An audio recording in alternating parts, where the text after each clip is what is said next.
Everyone, आप सभी का फिर से एक नई वीडियो में स्वागत है। जो कि हमारी पहले की वीडियो थी वो टॉपिक एक्सरे प्रोडक्शन और मेमोग्राफी का कंप्लीट हो चुका है। तो आज एक नई वीडियो है जो कि जो टॉपिक है एमआरआई का। ठीक है, तो अब हम एमआरआई के पहले एमसीक्यू कवर करेंगे, फिर उसके साथ उसका वन लाइनर आएगा लास्ट में, जो कि पूरी एमआरआई को क्या करेगा, समराइज करेगा। ठीक है, तो इस तरीके से हमारा ये वाला टॉपिक कंप्लीट होगा। बट आज एमआरआई का क्या है, पार्ट 1 है। ठीक है, तो इसमें क्या है कि आज जैसे कि हम पहले 20 क्वेश्चन करते थे, ठीक है, आज इस वीडियो में हम करेंगे 1 to 30 एमसीक्यूज़ की फॉर्म में, जो कि बेसिक एमआरआई के होंगे, और 5 जो होंगे वो मिसलेनियस क्वेश्चन होंगे। ठीक है, तो आप लोगों से यही रिक्वेस्ट है, ठीक है, कि जो भी प्रॉब्लम्स अगर आप फेस कर रहे हैं, ठीक है, अगर जो भी इस वीडियो में लगे कि ये चीज़ें और इम्प्रूव हो सकती हैं, तो उसको क्या करना है कि कमेंट बॉक्स में आपको एंटर करना है। ठीक है, ताकि मैं अपने आप को इम्प्रूव कर सकूँ, सारी चीज़ें कर सकूँ। बाकी अपनी तरफ से मैं वही कोशिश करूँगा जो सबसे बेहतर हो। ठीक है, तो ये सारी चीज़ें मैं अपनी तरफ से कर रहा हूँ। बाकी आने वाले दिनों में आपको बहुत कुछ मिलने वाला है। ठीक है, तो चैनल को सब्सक्राइब करें इसके लिए, और बेल आइकन को प्रेस करें। अगर वीडियो अच्छी लगती है तो वीडियो को क्या करना है, लाइक करना है और शेयर करना है अपने दोस्तों में। ठीक है, तो बाकी बिना समय गंवाएं आज की वीडियो को क्या करना है, अभी स्टार्ट करते हैं, अपने आगे चलते हैं। ठीक है, तो आज का पहला क्वेश्चन क्या है, पहले क्वेश्चन में क्या कह रहा है, पहले हम इसको सेट कर लेते हैं देन। ठीक है, the basic principle of MRI is based on, तो द बेसिक प्रिंसिपल, एमआरआई का जो बेसिक प्रिंसिपल है वो मतलब किस पे बेस्ड है। ठीक है, बेस्ड ऑन, क्या वो फोटोइलेक्ट्रिक पे बेस्ड है, क्या वो गायरोमैग्नेटिक रेजोनेंस पे बेस्ड है, क्या वो लार्मर प्रेसिशन पे बेस्ड है, क्या एक्सरे एटेन्यूएशन पे बेस्ड है। तो फोटोइलेक्ट्रिक तो क्या होता है, वो तो एक्सरे में यूज होता है, जो कि एक तरह की कंट्रैक्शन है। ठीक है, गायरोमैग्नेटिक रेजोनेंस ये भी नहीं होगा, तो लार्मर फ्रिक्वेंसी, ऑप्शन सी हो जाएगा। क्या हो जाएगा, लार्मर प्रेसिशन, या इसको फ्रिक्वेंसी बोल सकते हैं। ठीक है, तो ये ऑप्शन सी करेक्ट हो जाएगा। तो पहले का आंसर क्या हो गया, ऑप्शन सी। ठीक है, आगे चलते हैं, इसका एक्सप्लेनेशन और आंसर देखते हैं। ठीक है, क्या दिया आंसर, लार्मर प्रेसिशन। ठीक है, अब एक्सप्लेनेशन क्या है कि MRI depends on nuclei precessing in magnetic field at Larmor frequency. ठीक है, तो प्रेसिशन का मतलब क्या होता है कि जो एटम्स होता है या प्रोटॉन्स होता है, ठीक है, वो अपने एक्सिस से थोड़ा सा टिल्ट होता है। ठीक है, यानी ये बिल्कुल परपेंडिकुलर ना होकर थोड़ा सा टिल्ट होता है अपनी एक्सिस पे, और उसके अपनी एक्सिस के अराउंड क्या करता है, वो घूमता है। ठीक है, इसी को क्या कहते हैं, प्रेसेसिंग कहते हैं, और जिस फ्रिक्वेंसी से घूमता है उसे प्रेसेसिंग फ्रिक्वेंसी कहते हैं, लार्मर फ्रिक्वेंसी कहते हैं। ठीक है, इसका इक्वेशन क्या होता है, omega is equal to gamma into B not. ठीक है, तो एक इक्वेशन हो गया, और इसकी निमोनिक्स क्या हो गई, LGB। ठीक है, Larmor is equal to gamma into B. B naught क्या है, यहाँ पे एक्सटर्नल मैग्नेटिक फील्ड है। ठीक है, गामा क्या है, गामा क्या है, लार्मर फ्रीक्वेंसी, और ओमेगा क्या है, एंगुलर मोमेंटम। किसका एंगुलर मोमेंटम, प्रोटॉन्स का। ठीक है, तो इसी के साथ अब चलते हैं हम अगले क्वेश्चन पे। अगला क्वेश्चन क्या पूछ रहा है, the nucleus most commonly used in MRI is, जो एमआरआई में मोस्ट कॉमनली जो यूज होता है न्यूक्लियस, वो कौन सा होता है। ठीक है, क्या वो 12 कार्बन होता है, क्या वो 16 ऑक्सीजन होता है, क्या 1 हाइड्रोजन होता है, क्या 23 सोडियम होता है। ठीक है, तो ये क्या हो गया, बहुत बड़ा एटम हो गया। ठीक है, ये भी क्या हो गया, बड़ा हो गया। ठीक है, ये भी क्या है, ये भी बड़ा है। ठीक है, और बड़ा के साथ साथ क्या है, ये इसमें तो क्या है, same numbers of protons and electrons हैं। ठीक है, तो इसका क्या हो जाएगा, डाइपोल मोमेंट बनेगा ही नहीं। ठीक है, ऑक्सीजन का भी वही है, और ये सिर्फ बड़े होने की दिक्कत, सोडियम यूज हो सकता था, बट इसका क्या है, अमाउंट क्या नाम है, वो शेप और साइज जो भी है, साइज वो क्या है, बड़ा है। ठीक है, तो हम यहाँ पे कौन सा यूज करेंगे, ऑप्शन सी, 1 हाइड्रोजन। ठीक है, तो हाइड्रोजन का क्या होता है कि एक तो छोटा होता है, एक तो क्या होता है कि हमारी बॉडी में क्या होता है, मैक्सिमम अमाउंट में हमें मिल जाता है कौन, हाइड्रोजन, H2। ठीक है, दूसरा क्या होता है, इसका साइज क्या होता है, बहुत छोटा होता है, जिससे हम बहुत छोटी सी जगह के, ठीक है, अगर इतनी सी छोटी जगह है तो इसमें हजारों क्या होंगे, मॉलिक्यूल्स होंगे हाइड्रोजन के, तो इसकी हम इमेजिंग क्या कर सकेंगे, अच्छे से कर सकेंगे। ठीक है, इमेज यहाँ की एक्वायर हम अच्छे से कर सकेंगे, इसलिए हम क्या करते हैं, यूज करते हैं हाइड्रोजन। ठीक है, अब अगले क्वेश्चन इसका एक्सप्लेनेशन और आंसर देख लेते हैं, उसके बाद चलेंगे अगले क्वेश्चन पे। एक्सप्लेनेशन में क्या दे रखा है, हाइड्रोजन, प्रोटॉन्स यूज होता है। ठीक है, एक्सप्लेनेशन क्या है, hydrogen is abundant in body से अबाउट 70% पाया जाता है, strong MR signal due to high gyromagnetic ratio. ठीक है, तो गायरोमैग्नेटिक रेशियो क्या होता है, इसका हाई होता है। ठीक है, जिसकी वजह से हमें क्या मिलता है, एमआर सिग्नल जो होता है, स्ट्रॉन्ग एमआर सिग्नल मिलता है। ठीक है, इसलिए हम क्या करते हैं, हाइड्रोजन यूज करते हैं। पहली बात क्या हो गई थी इसमें कि ये वो एबंडेंट मात्रा में, यानी बहुत प्रचुर मात्रा में मिलता है, जो कि अबाउट 70%। ठीक है, अब इसका निमोनिक्स क्या है, हाइड्रोजन, एच फॉर क्या होता है, हाइड्रोजन। ठीक है, हाई सिग्नल देता है और हाई एबंडेंस मतलब मिलता है, यानी दो चीज़ें हो गई, एक तो सिग्नल एमआर हाई सिग्नल होगा, दूसरा हाई एबंडेंस यानी कि प्रचुर मात्रा में मिलता है। ठीक है, तो ये इसका आंसर और एक्सप्लेनेशन हो गया। आगे चलते हैं क्वेश्चन नंबर 3 पे। क्वेश्चन नंबर 3 क्या कह रहा है unit of magnetic field strength in MRI, जो MRI में यूनिट होती है मैग्नेटिक फील्ड स्ट्रेंथ की, वो क्या होती है? क्या वो टेस्ला होती है, क्या वो गॉज होती है, क्या हेनरी होती है, या जूल होती है? तो वो क्या होती है? टेस्ला होती है। ठीक है, ऑप्शन ए इज करेक्ट। ठीक है, आगे चलते हैं, इसका एक्सप्लेनेशन और आंसर देखते हैं। ठीक है, आंसर क्या है इसका? टेस्ला है। ठीक है, explanation 1 tesla is equal to 10,000 gauss. ठीक है, क्लिनिकली MRI जो जितनी स्ट्रेंथ की MRI यूज होती है करंट टाइम में डायग्नोस्टिक में, वो क्या है? 1.5 टू 3 टेस्ला। ठीक है, एक क्वेश्चन कई बार आया। ठीक है, आज मैंने वो सारी चीज़ें मेंशन नहीं की हैं, एग्जाम ईयर्स और एग्जाम नेम, बट ये क्या सारे क्वेश्चन क्या हैं, इंपॉर्टेंस हैं और हमारी बेसिक को क्या करते हैं? क्लियर करते हैं। ठीक है, तो इसको ध्यान से देखना है। सारी चीज़ें जहाँ भी लगता है कि नहीं समझ में आ रहा है, उसको आप कमेंट बॉक्स में या लाइव चैट में, जैसे प्रीमियर आता है उसी समय क्या करना है, आप लाइव चैट रिएक्ट करना है, वहाँ पर मैं आपको एक्सप्लेन कर दूंगा जो भी चीज़ें नहीं आती समझ। ठीक है, निमोनिक्स क्या है? T for 10,000 gauss. ठीक है, अगर 1 टेस्ला को हम क्या किस में चेंज कर रहे हैं? गॉज में, तो वो क्या हो जाएगा? 10,000 हो जाएगा। ठीक है, इसका एक्सप्लेनेशन और आंसर हो गया। आगे चलते हैं क्वेश्चन नंबर 4 पे। क्वेश्चन नंबर 4 में क्या पूछ रहा है? Clinical MRI scanner usually operates at, पूछ रहा है क्या? इससे पहले जस्ट एक्सप्लेनेशन का आंसर इसमें है। ठीक है, तो क्लिनिकल MRI स्कैनर जो होते हैं वो यूजुअली कितने मैग्नेटिक फील्ड पे, कितनी मैग्नेटिक फील्ड स्ट्रेंथ के मैग्नेट पे क्या करते हैं? वर्क करते हैं? वो क्या 0.01 टू 0.1 टेस्ला पे वर्क करते हैं, 0.2 से 0.5 टेस्ला पे वर्क करते हैं, 1.5 टू 3 टेस्ला पे वर्क करते हैं, या 10 टू 20 टेस्ला पे वर्क करते हैं? तो किस पे करते हैं? क्या ये 0.01 टू 0.1 पे करेंगे? ये तो बहुत कम हो जाएगा। ठीक है, इससे तो हमारी इमेज ही फॉर्म नहीं होगी। ठीक है, बी क्या है? 0.2 टू 0.5 टेस्ला। नो, ये भी नहीं है। तो ऑप्शन सी हमारा क्या है? करेक्ट है, 1.5 टू 3 टेस्ला। ठीक है, ये हमारा क्लिनिकली MRI स्कैनर में क्या होता है? इस पे ऑपरेट होती है इतनी मैग्नेटिक फील्ड स्ट्रेंथ पे। ठीक है, आगे चलते हैं, इसका एक्सप्लेनेशन और आंसर देखते हैं। एक्सप्लेनेशन क्या कह रहा है? आंसर तो हो गया इसका 1.5 टू 3 टेस्ला। ठीक है, explanation 1.5 Tesla use for routine clinical scan और 3 Tesla use for advance imaging. ठीक है, तो 1.5 टेस्ला की जो मशीन हमारी MRI की यूज होती है वो रूटीन क्लिनिकल स्कैन के लिए होती है। ठीक है, अगर हमें एडवांस में जाना है, जैसे हमारा MRS हो गया, ठीक है, और MRCP हो गया, ये सारे जो एडवांसमेंट हमारे हैं उसके लिए हमारा क्या होता है कि बेस्ट देता है कौन? 3 टेस्ला का। ठीक है, ऐसा नहीं कि हम 1 टेस्ला में परफॉर्म नहीं कर सकते, बट वो तो उतनी एक्यूरेसी और उतना वो चीज़ें रेजोल्यूशन जो होता है वो नहीं आ पाएगा। ठीक है, तो इसलिए हम क्या करते हैं? प्रीफर करते हैं 3 टेस्ला को। ठीक है, इसका निमोनिक्स क्या हो जाएगा? रूटीन में 1.5 टेस्ला, और रिसर्च के पर्पज से 3 टेस्ला से एबव की करते हैं। ठीक है, या 3 टेस्ला की करते हैं रिसर्च में। ठीक है, आगे चलते हैं। फिफ्थ क्वेश्चन क्या पूछ रहा है? Gyromagnetic ratio of hydrogen is approximately. ठीक है, गायरोमैग्नेटिक रेशियो जो हाइड्रोजन का है वो कितना होता है? अप्रोक्सीमेटली, लगभग कितना होता है? क्या वो 21 मेगाहर्ट्ज पर टेस्ला होता है, क्या 42 मेगाहर्ट्ज पर टेस्ला होता है, या 63 मेगाहर्ट्ज पर टेस्ला होता है, या 84 मेगाहर्ट्ज पर टेस्ला होता है? तो वो क्या होता है? ऑप्शन बी 42 मेगाहर्ट्ज पर टेस्ला होता है। ठीक है, इसका आंसर और एक्सप्लेनेशन देखते हैं। ठीक है, आंसर क्या हो जाएगा? 42 मेगाहर्ट्ज पर टेस्ला। एक्सप्लेनेशन क्या है? Hydrogen protons precess at 42 megahertz पर टेस्ला। ठीक है, तो हाइड्रोजन जो प्रोटॉन्स होता है वो प्रेसेस करता है अपने एक्सिस के अराउंड कितने स्ट्रेंथ पे?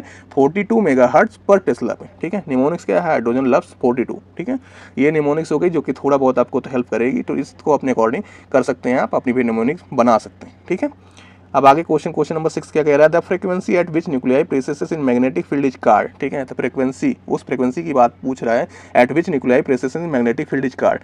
ठीक है, तो मैग्नेटिक फील्ड की प्रेजेंस में जो न्यूक्लियाई जो प्रेसेस करता है जिस फ्रीक्वेंसी से, उसे क्या कहते हैं? क्या वो रेजोनेंस फ्रीक्वेंसी होती है, लार्मर फ्रीक्वेंसी होती है, गायरोस्कोपिक फ्रीक्वेंसी होती है, रिलैक्सेशन फ्रीक्वेंसी होती है?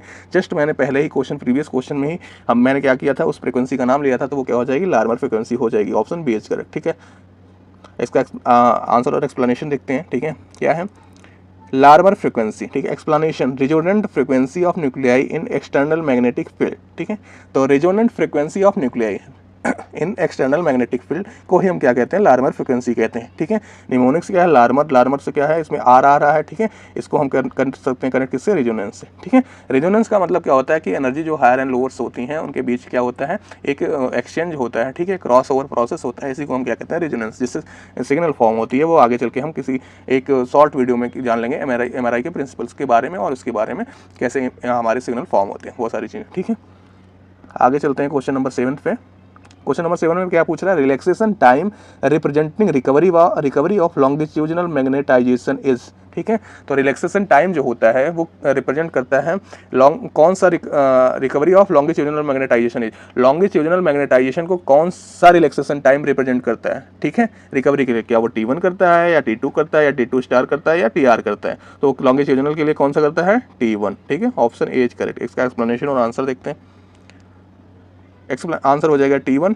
और एक्सप्लेनेशन क्या है, T1 is spin lattice relaxation longitudinal recovery, ठीक है। तो इसमें क्या होता है कि रिलैक्सेशन जो होता है वो कैसे एनर्जी का लॉस किसके किसके बीच में ट्रांसमिशन होता है, वो होता है स्पिन और लैटिस के बीच में, ठीक है। इसलिए स्पिन लैटिस रिलैक्सेशन T1 को भी बोलते हैं, और T1 को लॉन्गिट्यूडिनल रिलैक्सेशन या लॉन्गिट्यूडिनल रिकवरी रिलैक्सेशन टाइम बोलते हैं, ठीक है। निमोनिक्स क्या है 1, T1 का मतलब लॉन्गिट्यूडिनल, ठीक है। आगे चलते हैं क्वेश्चन नंबर 8 पे। क्वेश्चन नंबर 8 में क्या कह रहा है, relaxation time representing DK of transverse magnetization is. अब पिछले वाले क्वेश्चन में किसको पूछा था, लॉन्गिट्यूडिनल को, अब इसमें किसको पूछ रहा है, ट्रांसवर्स मैग्नेटाइजेशन को। ट्रांसवर्स को क्या T1 डिनोट करता है, T2 करता है, T2 स्टार करता है, T करता है, तो इसको क्या करता है, T2 करता है। ऑप्शन बी एच करेक्ट, ठीक है। इसका एक्सप्लेनेशन और आंसर देख लेते हैं। एक्सप्लेनेशन क्या है कि T2 स्पिन रिलैक्सेशन, ठीक है। तो इसमें जो एनर्जी का क्रॉस ओवर होता है, ठीक है, एनर्जी का ट्रांसफर होता है, ठीक है, वो स्पिन के बीच में होता है, इसलिए इसको क्या कहते हैं, स्पिन रिलैक्सेशन कहते हैं, ट्रांसवर्स डीके कहते हैं, ठीक है। डीके क्यों कहते हैं, डीके क्यों कहते हैं, क्योंकि जो ट्रांसवर्स मैग्नेटाइजेशन होता है उसका डीके हो रहा होता है, ठीक है। कितना परसेंट हो रहा है, 37% हो रहा होता है, और 63% क्या हो रहा होता है, T1 में लॉन्गिट्यूडिनल का क्या हो रहा होता है, रिकवरी हो रही होती, इसीलिए उसे रिकवरी, इसको डीके बोलते हैं, ठीक है। याद रहना चाहिए, भूलना नहीं है। Mnemonics T2 for transfer, T for transfer, ठीक है। आगे चलते हैं क्वेश्चन नंबर 9 में, ठीक है। 9 में क्या पूछ रहा है, T2 star differ from T2 because, ठीक है। तो T2 जो स्टार होता है वो डिफर कैसे करता है T2 से, ठीक है। किस तरीके से, क्या फील्ड इनहोमोजेनिटी की वजह से, डिफरेंट न्यूक्लियस की वजह से, कंट्रास्ट एजेंट की वजह से, हायर फील्ड स्ट्रेंथ की वजह से, ठीक है। इसमें किसी की वजह से नहीं करता है, ऑप्शन ए के मतलब एक को छोड़ के, ठीक है। क्या हो जाएगा, फील्ड इन होमोजेनिटी, ठीक है।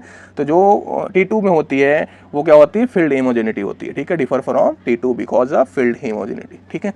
तो option A is correct. Answer चलते हैं इसका, आंसर और एक्सप्लेनेशन देखते हैं क्या कह रहा है आंसर में, फील्ड इमोजेनिटी इसका आंसर हो जाएगा। एक्सप्लेनेशन क्या हो जाएगा, T2 star includes both T2 decay and field homogeneity, ठीक है। तो क्या करता है T2 स्टार में, T2 डीके तो होता है, उसके साथ साथ क्या होती है, फील्ड इमोजेनिटी होती है, इन हिमोजेनिटी होती है, सॉरी, ठीक है। निमोनिक्स क्या है, स्टार किस एड्स किसको करता है, इन हिमोजेनिटी को, ठीक है। T2 में तो T2 डीके हो रहा है, लेकिन T2 स्टार में क्या हो रहा है, स्टार किसको ऐड कर रहा है, इन हेमोजेनिटी को, ठीक है। एक एक्स्ट्रा वर्ड को यूज ऐड कर रहा है, ठीक है। वो ऐसा वर्ड कौन सा है, इन हेमोजेनिटी, ठीक है। अब क्वेश्चन नंबर 10 में क्या कह रहा है, TR रिपीटिशन टाइम इज। अब इसकी फुल फॉर्म भी पूछ लेता है हमारे एग्जाम्स में, ठीक है। तो इसकी फुल फॉर्म क्या है, रिपीटिशन टाइम है, और ये क्या होती है, ठीक है। क्या वो time between 2 180 degree RF pulse होती है, टाइम बिटवीन 2 एक्साइटेशन होती है, time from RF to echo होती है, रिलैक्सेशन कांस्टेंट होती है। तो वो क्या होती है, टाइम बिटवीन 2 एक्साइटेशन, ठीक है। हमने 180 डिग्री को क्या कहते हैं, वैसे 90 डिग्री को क्या कहते हैं हम, 90 डिग्री RF पल्स को एक्साइटेशन पल्स, ठीक है, एक्साइटेशन पल्स, ठीक है। और 180 डिग्री को क्या कहते हैं, रीफोकसिंग, ठीक है, रीफोकसिंग RF पल्स, ठीक है। RF का मतलब होता है क्या, रेडियो फ्रिक्वेंसी पल्स, ठीक है। तो ये हो गया, तो हम क्या, इसका आंसर क्या हो जाएगा, वो हो जाएगा ऑप्शन बी, ठीक है। टाइम बिटवीन 2 एक्साइटेशन, यानी 190, ये 190 डिग्री की RF पल्स दी, यानी अब दूसरी जब तक आएगी पल्स ये 190 मतलब 90 डिग्री की, तो इसके बीच के टाइम को क्या कहते हैं, टाइम ऑफ रिपीट। अपने आप को क्या कर रहा है, अपने जैसे को रिपीट कर रहा है इतने टाइम को, तो ये क्या हो जाएगा, इसका TR हो जाएगा, ठीक है। आगे चलते हैं, इसका आंसर और एक्सप्लेनेशन देखते हैं। आंसर में क्या दे रखा है, टाइम बिटवीन 2 एक्साइटेशन, ठीक है। तो TR क्या होता है कि टाइम बिटवीन, मतलब वो बीच का समय जो जहाँ पे 2 एक्साइटेशन पल्स हमें दी जा रही है, ठीक है, हमने दी है, ठीक है, वो उसके बीच का समय को क्या कहते हैं, TR कहते हैं। एक्सप्लेनेशन क्या है, TR defines time between successive pulse sequence, ठीक है। तो TR क्या करता है, डिफाइन करता है time between successive pulse sequences को, ठीक है। तो निमोनिक्स क्या हो जाएगा, TR का मतलब क्या होता है, टाइम टू रिपीट। इसकी हमने फुल फॉर्म देख ली, और इसको कहते क्या है, ये सारी चीज़ें देख ली, और एग्जाम में ऐसे क्वेश्चन आए हुए हैं तो आपको ध्यान से देखना है, ठीक है। आगे चलते हैं क्वेश्चन नंबर 11 पे। क्वेश्चन नंबर 11 में क्या पूछ रहा है, टी की फुल फॉर्म क्या होता है, यहाँ पे टाइम इको टाइम, ठीक है, या टाइम ऑफ इको, ठीक है। तो ऑप्शन ए क्या कह रहा है, time from RF pulse to peak echo. क्या ये होता है, time between 2 RF pulses, time to recover T1 या नन। तो टाइम ऑफ इको क्या होता है, time from RF pulse to peak echo. Option A is correct, ठीक है, आंसर ए, ठीक है। इसका आंसर और एक्सप्लेनेशन देख लेते हैं। आंसर क्या दे रखा है, time from RF pulse to peak echo, ठीक है। जब से हमने RF पल्स दी है, और जब इको का क्या होता है, पीक होता है, यानी इको का मतलब क्या होता है कि जो हमें सिग्नल हमें क्या मिल रहा है, सिग्नल मिल रहा है, ठीक है, रिसीव हो रहा है, उसके पीक टाइम को हम क्या कहते हैं, टाइम ऑफ इको, ठीक है। एक्सप्लेनेशन क्या है, time echo is the time between RF pulse excitation and echo collection. हमने क्या किया, RF पल्स को दिया है, 90 डिग्री को हमने दिया, ठीक है, ये 90 डिग्री हमने क्या कर दिया, दे दिया, ठीक है। ये 90 डिग्री हमने दी, फिर क्या हुआ, ये एक्साइटेशन पल्स हो गई, ठीक है। एक्साइट किसको कर रही है, एक्साइट किसको कर रही है, हमारे प्रोटॉन्स को, जो क्या है लो एनर्जी फॉर्म में, ठीक है, उनको एक्साइट कर रही है। अब क्या है, इको कलेक्शन, इको क्या हो रहा है, इसके बाद क्या, एक्साइट होने के बाद वो डीके होता है, डीके की वजह से हमें क्या मिलती है, इको मिलती है, ठीक है।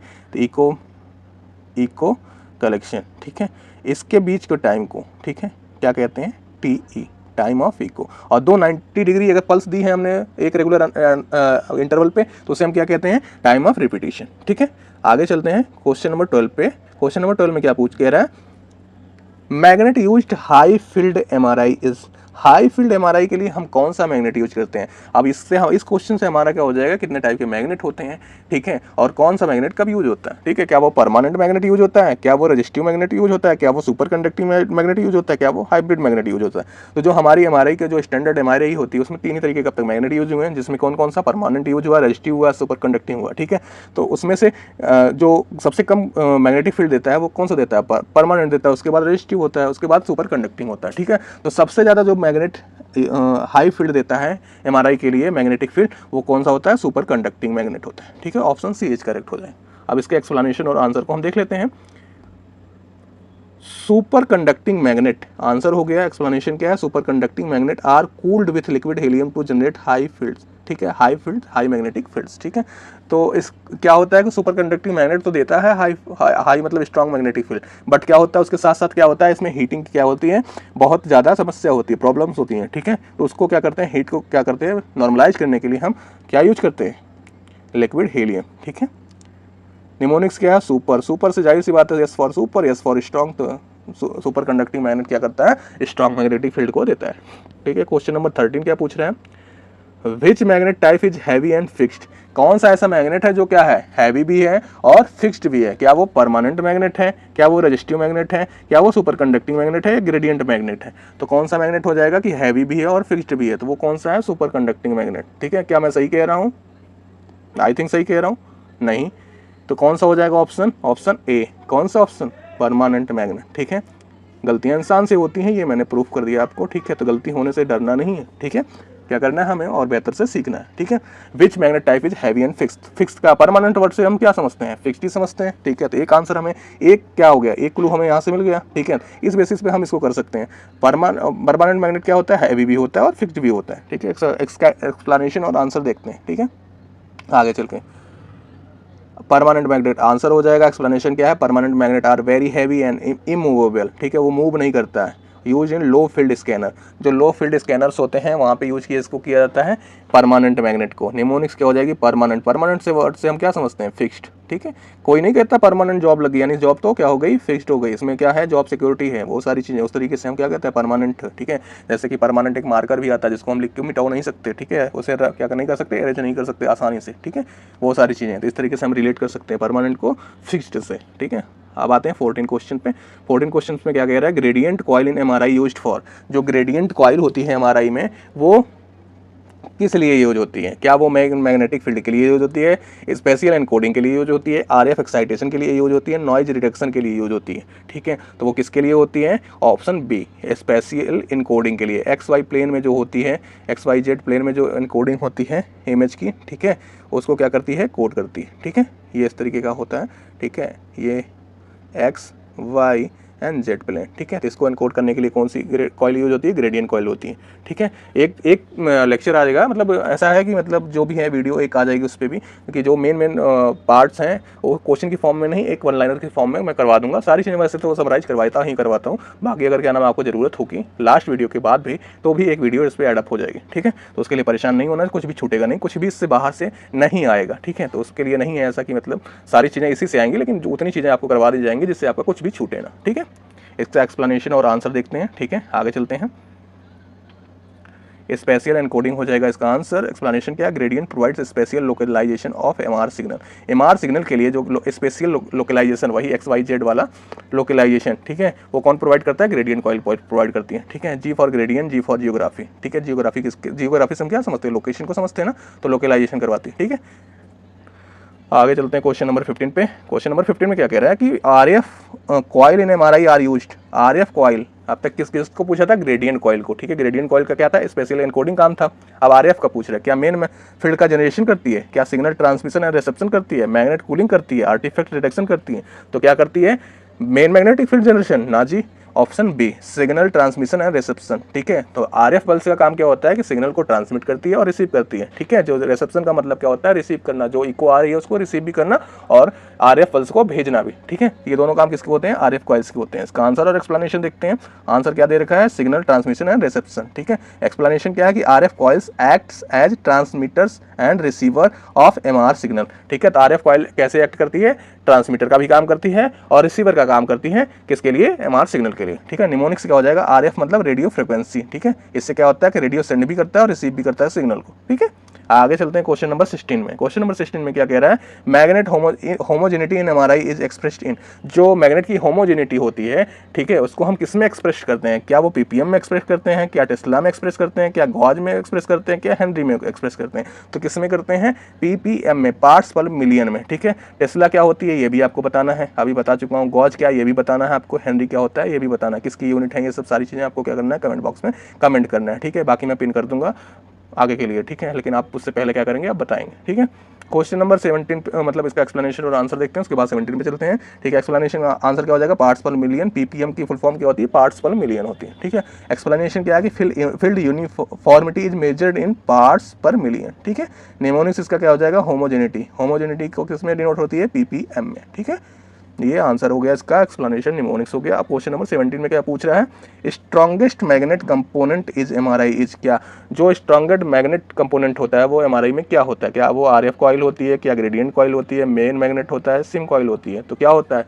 स्ट्रॉन्गेस्ट मैग्नेट कंपोनेंट क्या होता है? वो होता है मेन मैग्नेट, ठीक है। ऑप्शन सी इज करेक्ट, ठीक है।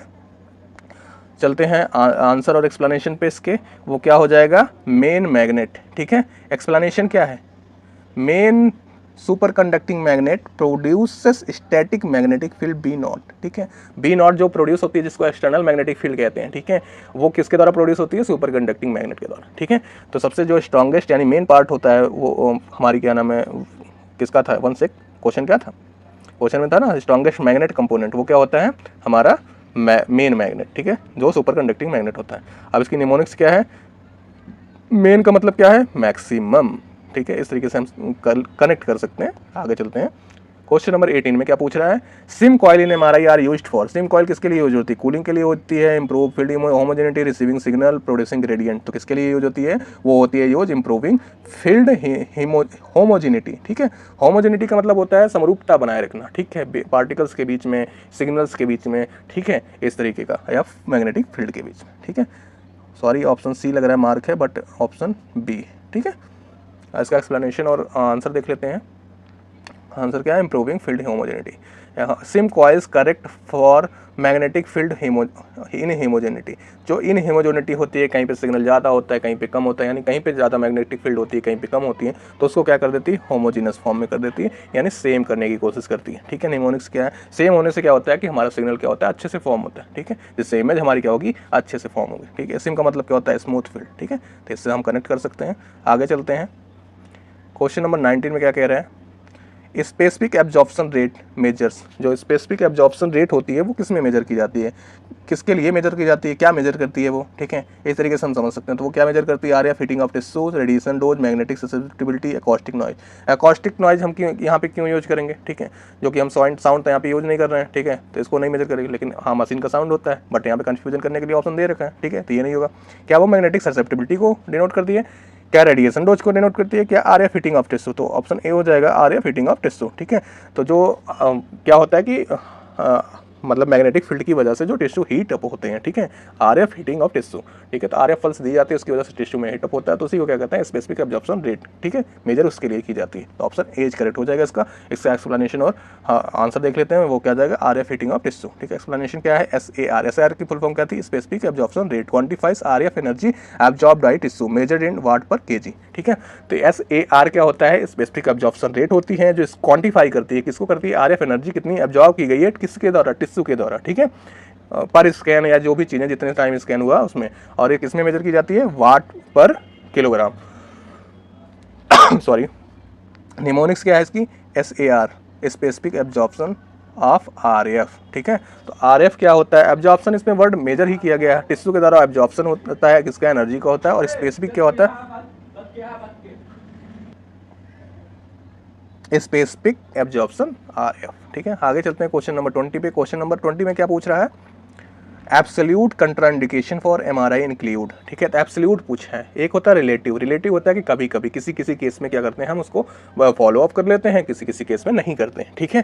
तो ये एब्सोल्यूट का मतलब होता है टोटली, टोटली कॉन्ट्राइंडिकेशन है, हम किसी भी केस में हम क्या नहीं कर सकते, कोई भी मतलब हम सेफ्टी मेजर लेके हमने परफॉर्म नहीं कर सकते MRI, ठीक है। तो उसको क्या कहते हैं, एब्सोल्यूट कहते हैं। जैसे वो pregnancy, pacemaker, cochlear implant, both BNC, ठीक है। तो वो क्या हो जाएगा, ऑप्शन डी हो जाएगा, बोथ BNC, ठीक है।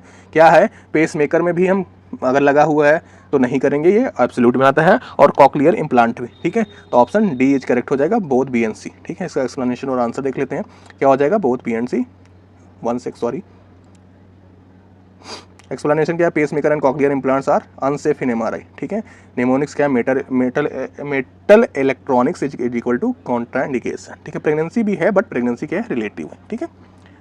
एक बार इसे कंफर्म ऑफ कर लीजिएगा, ठीक है। मेडेजी की बुक आती है, उसको एक बार आप देख लीजिएगा, उसमें एब्सोल्यूट और रिलेटिव कॉन्ट्राइंडिकेशन दे रखा है, ठीक है। बाकी मैंने बता दिया, ठीक है। क्वेश्चन, एक सेकंड, 1 सेक, इसका हमने क्या नहीं किया, आंसर और एक्सप्लेनेशन नहीं दिया, दे दिया, ओके। क्वेश्चन नंबर 21 पे, most MRI compatible material is, जो मोस्ट MRI कंपैटिबल पूछ रहा है, कंपैटिबल पूछ रहा है, ठीक है। तो वो कौन सा होता है, फेरोमैग्नेटिक स्टील होती है, टाइटेनियम होता है, आयरन होता है, कोबाल्ट होता है। तो MRI कंपैटिबल, जब भी हम कई ऑपरेशन करवाते हैं या फिर किसी का पैर टूट जाता है, जो भी उसमें रॉड पड़ती हैं, या फिर कॉक्लियर इम्प्लांट होता है, या हार्ट में पेस मेकर डलता है, ठीक है। ये सारी चीज़ें क्या होती है, MRI पूछा जाता है कि MRI करने से पहले कि जब आपका ऑपरेशन हुआ तो ये MRI कंपैटिबल है या नहीं है, ठीक है। तो क्या फेरोमैग्नेटिक अगर स्टील यूज किया रहेगा तो वो फिर MRI कंपैटिबल है, नहीं जी, वो MRI कंपैटिबल नहीं है। टाइटेनियम मोस्ट पूछा है, ठीक है। तो ये वर्ड याद रखना है, मोस्ट, ठीक है। टाइटेनियम हो सकता है जी, आयरन तो बिल्कुल नहीं होगा, कोबाल्ट भी नहीं होगा। तो ऑप्शन बी इज करेक्ट, ठीक है। जो सबसे मोर ऑप्शन के अकॉर्डिंग मोर करेक्ट है वो क्या है, टाइटेनियम है, ठीक है। तो इसका आंसर और एक्सप्लेनेशन देख लेते हैं। आंसर क्या हो जाएगा, टाइटेनियम, ठीक है। एक्सप्लेनेशन क्या है, titanium is MRI safe and non ferromagnetic, non ferromagnetic है, यानी फेरोमैग्नेटिक या पैरामैग्नेटिक सब्सटेंस जो होंगे वो नॉन MRI कंपैटिबल होंगे, ठीक है। बट जो नॉन फेरोमैग्नेटिक होंगे, नॉन पैरामैग्नेटिक होंगे, ठीक है, वो क्या होंगे, MRI कंपैटिबल होंगे, ठीक है। तो इस तरीके से हम समझ सकते हैं निमोनिक्स क्या है, टाइटेनियम, ठीक है। टाइटेनियम क्या होता है, टफ एंड सेफ होता है, ठीक है। इस तरीके से टाइटेनियम को हम क्या कर सकते हैं, रिकॉल कर सकते हैं, इसको मेमोराइज कर सकते हैं, ठीक है, निमोनिक्स की फॉर्म में। आगे चलते हैं, क्वेश्चन नंबर 22। क्वेश्चन नंबर 22 में क्या बोला है, MRI does not use which radiation, MRI में कौन सी रेडिएशन नहीं यूज होती, क्या एक्सरे यूज होती है, RF यूज होती है, नहीं होती है, मैग्नेटिक फील्ड नहीं यूज होती है, नन।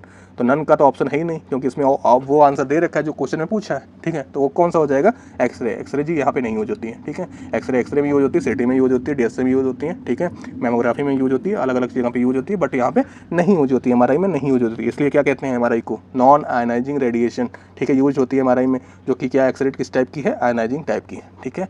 एक्सरे किस टाइप की रेडिएशन है, आयनाइजिंग, ठीक है, आयनाइजिंग रेडिएशन, ठीक है। आगे चलते हैं, क्वेश्चन इसका आंसर और एक्सप्लेनेशन देख लेते हैं। वो आंसर क्या हो जाएगा, एक्सरे हो जाएगा। Explanation, MRI uses RF waves and magnetic field not ionising radiation. Mnemonics क्या है, MRI में क्या है, नो एक्सरे, ठीक है। आगे चलते हैं, क्वेश्चन नंबर 23। क्वेश्चन नंबर 23 में क्या पूछ रहा है, hydrogen nuclei have spin quantum number, ठीक है। तो हाइड्रोजन न्यूक्लियाई में जो स्पिन क्वांटम नंबर्स होते हैं वो कितने होते हैं, क्या 0 होते हैं, क्या 1/2 होते हैं, 1 होते हैं, 3/2 होते हैं। तो वो क्या होते हैं, 1/2 होते हैं, ठीक है। Option B is correct. ये तो क्या है, फैक्चुअल क्वेश्चन, आंसर क्या हो जाएगा, 1/2। Hydrogen nucleus is a proton with spin 1/2, half, ठीक है, 1/2। निमोनिक्स क्या हो जाएगा, हाइड्रोजन क्या है, हाफ स्पिन है, ठीक है। इस तरीके से याद कर सकते हैं इसको। आगे चलते हैं क्वेश्चन नंबर 24 पे। क्वेश्चन नंबर 24 क्या है, magnetization vector at equilibrium aligns, ठीक है। तो मैग्नेटाइजेशन वेक्टर कब डिनोट करता है, किसको, इक्विलिब्रियम अलाइन को, ठीक है। क्या पैरेलल टू B0 के, परपेंडिकुलर टू B0 के, रैंडम, ऑसिलेटिंग, ठीक है।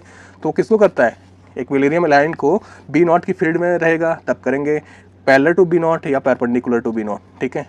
तो क्या हो जाएगा, इक्विलिब्रियम कब आता है, जब पैरेलल हो जाता है B0, ठीक है। यही होता है, जी हाँ, यही होता है, ऑप्शन ए इज करेक्ट, ठीक है, parallel to B0। Explanation, at equilibrium net magnetization aligning parallel to external magnetic field B not, ठीक है। तो जो इक्विलिब्रियम में क्या होता है, नेट मैग्नेटाइजेशन वेक्टर होता है, अलाइन कर लेता है parallel to external magnetic field B naught के, ठीक है। निमोनिक्स क्या है, इक्विलिब्रियम है, इक्विलिब्रियम तो है, तो जैसे कि एल इसमें भी आ रहा है, प्रोनाउंसिएट वैसे ही हो रहा है पैरेलल जैसा, ठीक है। तो क्या हो जाएगा, पैरेलल इक्विलिब्रियम, ठीक है। इक्विलिब्रियम स्टेट है तो वो क्या होगी, एक्सटर्नल मैग्नेटिक फील्ड के पैरेलल होगी, ठीक है। ये याद रखना है। आगे चलते हैं क्वेश्चन नंबर 25 पे, जो कि हम बहुत तेजी से आगे हैं अपने क्वेश्चन के एंडिंग पॉइंट पे, ठीक है, धीरे धीरे, ठीक है। तो आगे चलते हैं। क्वेश्चन नंबर 25 क्या कह रहा है, R F pulse that flips spin 90 degree और 180 डिग्री इच कार्ड, ठीक है। जो आर एफ पल्स क्या करती है, फ्लिप करती है स्पिन को 90 या 180 डिग्री, इसको हम क्या कहते हैं, ग्रेडियंट पल्स कहते हैं, रेजोनेंट आरएफ पल्स कहते हैं, सिम पल्स कहते हैं, रिलैक्सेशन पल्स कहते हैं। तो वो कौन सी पल्स होती है, रेजोनेंट आरएफ पल्स होती है, ठीक है। आरएफ पल्स की जहाँ भी ऑप्शन में आरएफ पल्स दिखता है वो आरएफ पल्स ही ये काम कर सकती है, ठीक है। तो ऑप्शन बी करेक्ट हो जाएगा। इसका आंसर और एक्सप्लेनेशन देख लेते हैं, वो क्या हो जाएगी, रेजोनेंट आरएफ पल्स हो जाएगी। एक्सप्लेनेशन क्या है, resonant RF pulse excite protons by flipping spin 90 degree और 180 डिग्री, ठीक है। तो क्या कर देती है, एक्साइट करती है किसको, प्रोटॉन्स को, क्या करके, फ्लिप करके स्पिन को, क्या कैसे स्पिन 90 टू 180 डिग्री कर देगी, ठीक है। या 90 डिग्री कर फ्लिप करे या 180 डिग्री करे, ठीक है। तो इस तरीके से निमोनिक्स क्या, आरएफ क्या करती है, रेजोनेंट फ्लिप करती है, ठीक है। आरएफ की फुल फॉर्म भी हम समझ सकते हैं, लेकिन आरएफ की जो एक्चुअल फुल फॉर्म होती है वो ये नहीं होती है, वो होती है रेडियो फ्रिक्वेंसी होती है, बट यहाँ निमोनिक्स की फॉर्म में हमने दे दिया है रेजोनेंट फ्लिप, ठीक है। तो इस तरीके से आप मेमोराइज कर सकते हैं, ठीक है। स्लाइस सिलेक्शन, ठीक है। 26 क्वेश्चन क्या कह रहा है, slice selection in MRI is achieved by, slice selection किसके द्वारा होता है, क्या आरएफ कॉइल ओनली करती है, ग्रेडियंट कॉइल्स और आरएफ पल्स करती है, सिम कॉइल करती है, मेन मैग्नेट करता है। मेन मैग्नेट क्या करता है, बी नॉट को प्रोड्यूस करता है, सिम कॉइल करती है इनहोमोजेनिटी को रिड्यूस करती है और होमोजेनिटी को क्या करती है, मेंटेन रखती है, ठीक है। ग्रेडियंट कॉइल और आरएफ पल्स का काम क्या होता है, यही तो होता है स्लाइस सिलेक्शन का, ठीक है। ऑप्शन बी इज करेक्ट, ठीक है। आगे चलते हैं, इसका आंसर और एक्सप्लेनेशन देख लेते हैं। आंसर क्या कह रहा है, ग्रेडियंट कॉइल आरएफ पल्स, ठीक है। एक्सप्लेनेशन क्या है, slice selection requires combination of RF excitation and gradient. Gradient क्या कर रही थी, लोकलाइजेशन को इनकोड कर रही थी ना, एक्स वाई जेड जो प्लेन में थे, आरएफ एक्साइटेशन, ठीक है। तो ये दोनों मिलकर करते हैं हमारे, किसको करते हैं, स्लाइस सिलेक्शन को, ठीक है। निमोनिक्स क्या है, slice is equal to gradient plus RF, ठीक है। आगे चलते हैं क्वेश्चन नंबर 27 पे। अब पूछ रहा है chemical shift occurs because of, chemical shift किसकी वजह से अकर्स होता है, यहाँ पे ऑप्शन देना मैं भूल गया हूँ, ऑप्शन नंबर्स देना मतलब डिनोट करना, ठीक है। तो इसको आप मैनेज करिए। Chemical shift occurs because of, chemical shift किसकी वजह से होता है, difference in protons environment, field in homogeneity, gradient error, SAR variation. SAR की फुल फॉर्म क्या होती है, अभी जस्ट पहले हमने पढ़ा है, SAR क्या होता है वो भी हमने पढ़ा है, ठीक है। ग्रेडियंट एरर की वजह से होगा क्या, केमिकल शिफ्ट, फील्ड इन होमोजेनिटी की वजह से होगा, डिफरेंस इन प्रोटॉन्स एनवायरनमेंट की वजह से होगा, ठीक है। इसको ऑप्शन ए मान लेते हैं, ए इज करेक्ट, ठीक है। इसका चलते हैं एक्सप्लेनेशन और आंसर देख लेते हैं।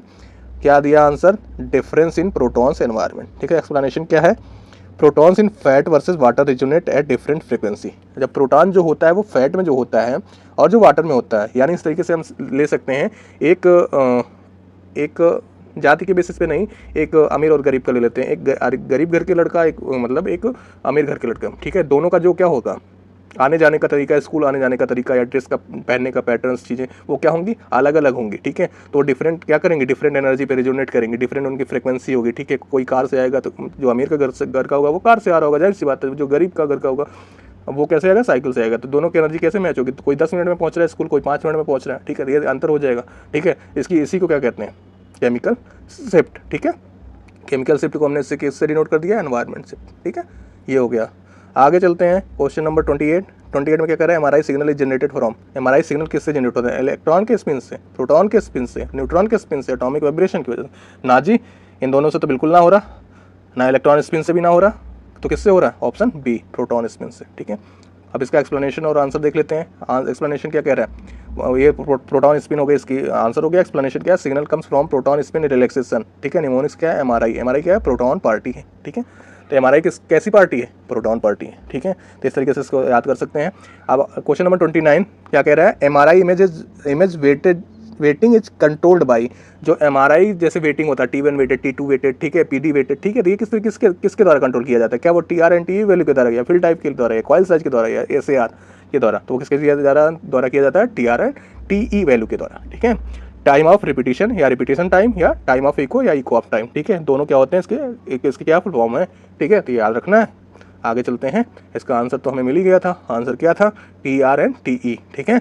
एक्सप्लेनेशन क्या है, T1 and T2 and PD weighted depend on TR and TE। Mnemonics क्या है, वेटिंग, ये वो वाला वेटिंग नहीं है, ठीक है। वेट करने वाला, वेटिंग नहीं है, ठीक है, TR प्लस TE। आज का ये जो बेसिक का है वो कंप्लीट होने वाला 30 क्वेश्चन, ठीक है। अब पूछ लिया है लास्ट में कि safety zone directly around MRI scanner is, ठीक है। तो सेफ्टी जोन क्या होता है डायरेक्टली अराउंड MRI स्कैनर के, क्या होता है वो, मतलब जोन 1 होता है, जोन 2 होता है, जोन 3 होता है, जोन 4 होता है, तो वो जस्ट क्या होता है, जोन 4 होता है। अब जोन वाला भी क्या, जोन वाली भी सारी चीज़ें क्या दे रखा है, MRI मेडिजी में दे रखा है, ठीक है। ये क्वेश्चन पूछा भी गया था SGPGI में, ठीक है। बहुत अच्छे से कई सारे क्वेश्चन जोन से पूछे गए थे। जोन का डालने का मतलब यहाँ पे यही था, ठीक है। सिर्फ आपको क्या करना है अभी सिर्फ ये बताना है कि क्वेश्चन ऐसे भी बनते हैं। बाकी आने वाली वीडियो में जोन को बहुत अच्छे से क्लियर किया जाएगा, जैसे कि जोन 4 को इसमें कवर कर दिया गया, जोन 1, जोन 2 एंड जोन 3 को अगली वीडियो में कवर किया जाएगा। तब तक के लिए आप अगर आप चाहें तो आप मेडिजी को फॉलो कर सकते हैं, ठीक है। बाकी 5 क्वेश्चन जो हमारे मिसलेनियस वाले रह गए थे उनको हम चलते हैं कवर करते हैं इसका आंसर और एक्सप्लेनेशन के बाद, ठीक है। जोन 4 हो जाएगा क्या, जो सबसे पास होता है, यानी MRI जो मशीन होती है उसके जस्ट पास का जो जोन होता है उसको क्या कहते हैं, जोन 4 कहते हैं, ठीक है। Zone 4 is scanner room with strong magnetic field. सबसे ज़्यादा जो चांसेस होते हैं, डेंजर जोन जिसे बोलते हैं, वो कैस को बोलते हैं, जोन 4 को। इसमें सिर्फ स्पेसिफिक पर्सन को ही क्या होती है, परमिट होती है जाने आने की, ठीक है। निमोनिक्स क्या होता है, 4 इनसाइड वाल्ट, ठीक है। आई भी इस तरीके से रोमन में हम लिखते हैं 4 को, और क्या होता है, इनसाइड वाल्ट होता है, ठीक है। इस तरीके से समझ सकते हैं कुछ करके, ठीक है। आगे चलते हैं, हमारा मिसलेनियस 5 MCQ मिसलेनियस क्वेश्चन जो है वो देख लेते हैं। पहला क्या पूछ रहा है, functional MRI is based on. जो फंक्शनल MRI होती है वो किस पे बेस्ड होती है, क्या वो प्रोटॉन डेंसिटी पे बेस्ड होती है, ब्लड ऑक्सीजन लेवल चेंजेस पे बेस्ड होती है, T1 रिलैक्सेशन पे बेस्ड होती है, ग्रेडियंट इको पे बेस्ड होती है। तो फंक्शनल MRI जो होती है वो मेनली प्रायरली केस के लिए की जाती है, ब्रेन के लिए की जाती है, और उसमें क्या देखा जाता है, ब्लड ऑक्सीजन लेवल चेंजेस को देखा जाता है, ठीक है। तो ये फंक्शनल MRI है, इसलिए जो MRI में एडवांसमेंट हुए हैं उसका क्वेश्चन है, ठीक है। इसका आंसर और एक्सप्लेनेशन देख लेते हैं। Blood oxygen level changes, BOLD, ठीक है, ये बोल्ड की फुल फॉर्म हो गई।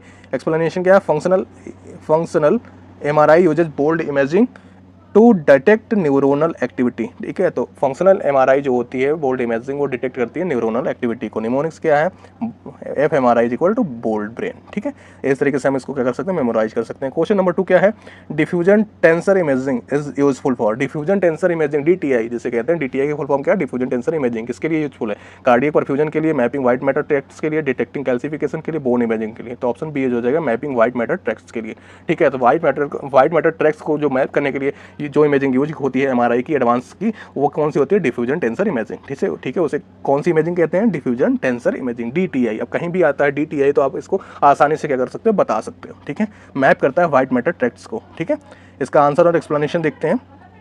Mapping white matter tracts, explanation क्या, DTI visualize axonal pathway in brain, ठीक है। तो कहीं कहीं पे क्वेश्चन कैसे फॉर्म आता है कि DTI किसको विजुअलाइज करता है, तो वो किसको करता है, एक्सोनल पाथवे को, ठीक है। इसका निमोनिक्स क्या हो जाएगा, DTI डायरेक्शनल ट्रैक्ट इमेजिंग, ठीक है। ये हो गया।